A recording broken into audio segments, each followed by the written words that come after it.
পশ্চিমবাংলা কোন পৌরসভা আছে, কোন জেলা আছে যেখানে পুকুর ভরাট হচ্ছে না? আমি তো একটা মামলা করতে যাচ্ছি, পিআইএল করব। সেখানে চিফ সেক্রেটারি থেকে নিয়ে, মুখ্যমন্ত্রী থেকে নিয়ে, এই ডিস্ট্রিক্ট ম্যাজিস্ট্রেট নর্থ চব্বিশ পরগনা, এসপি, পুলিশ কমিশনার, থানা, বিএলআরও, এদের সবারকে পার্টি করে এই পিআইএলটা করতে হবে।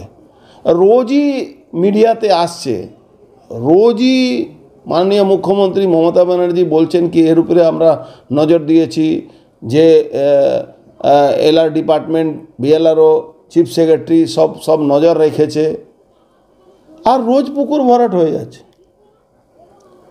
পুলিশকে বলতে গেলে পুলিশের রেট ফিক্স হয়ে যাচ্ছে, কাঠার প্রতি রেট ফিক্স আছে, কত কাঠা পুকুর আছে তার উপরে রেট ফিক্স আছে। বিএলআরও পয়সা নিচ্ছে, এসডিও পয়সা নিচ্ছে, জানি না ডিএম এর কাছে পৌঁছচ্ছে কি পৌঁছচ্ছে না, কিন্তু রোজ পুকুর ভরাট হচ্ছে। What is the action? না না, বেআইনি কলকাতা কর্পোরেশনে ভরাট হচ্ছে, মফস্বলে ভরাট হচ্ছে, গ্রামগঞ্জে কথা ছেড়ে দিন, পুরো জেলাতে একই অবস্থা আছে। 24 পরগনা সব থেকে 1 নম্বরে আছে, তার উত্তর 24 পরগনা, তার মধ্যে সব থেকে ব্যারাকপুর সব পুলিশ কমিশনারেট 1 নম্বরে আছে এই পুকুর ভরাট করার জন্য। আর তার মধ্যে ভাটপাড়া সব থেকে 1 নম্বর আছে পুকুর ভরাটের মধ্যে, ভাটপাড়া পৌরসভা। এবার যে যাবেন আপনারা জিজ্ঞেস করবেন, আচ্ছা আমরা দেখছি।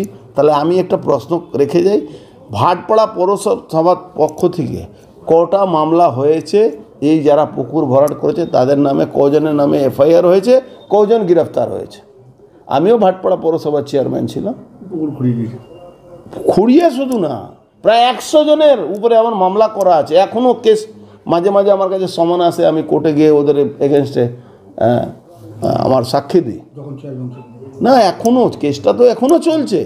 তখন তো যে এফআইআর করতাম, আমি নিজে করতাম, ইও সাহস পেত না, এসডিও পেত না, কাউন্সিলরের কথা ছেড়ে দিন। এত পয়সা দিলে এরা আপনার বাড়ির সামনে ড্রেনটাও বুঝিয়ে দেবে। কাউন্সিলরের কথা ছাড়ুন তো, আপনি চলে যান তো বিটি রোডের উপরে ওই পানিহাটি পৌরসভাতে গার্বেজে পাহাড় লেগে আছে, গার্বেজে পাহাড় লেগে আছে সমস্ত জায়গা। আমরা তো ভাটপাড়া তাও অনেকটা জমি কিনে রেখেছিলাম, সেখানে গার্বেজ হয়তো পড়ছে কি পড়ছে না, কিছু জায়গায় গঙ্গায় ফেলার চেষ্টা হচ্ছিল। কিন্তু ভাটপাড়া পৌরসভা একটা জিনিস আছে, আমি মানে অত জমি কিনে রেখেছিলাম ভাটপাড়া পৌরসভার জন্য কি পুকুর ভরাট এখনও 20 বছর ওখানে গার্বেজ রাখার জায়গা আছে, 20 বছর অবধি রাখতে পারে। ও লো ল্যান্ড কেনা হয়েছে সেই জায়গাতে। আমরা অনেক দিন ধরে এটা শুনছি, আমরা বাধ্য হয়ে পিআইএল করছি কি পশ্চিমবাংলা এই 13 বছরের মধ্যে কত পুকুর ভরাট হয়েছে। আর চিফ সেক্রেটারি জবাব দিক, মাননীয় মুখ্যমন্ত্রী জবাব দিক।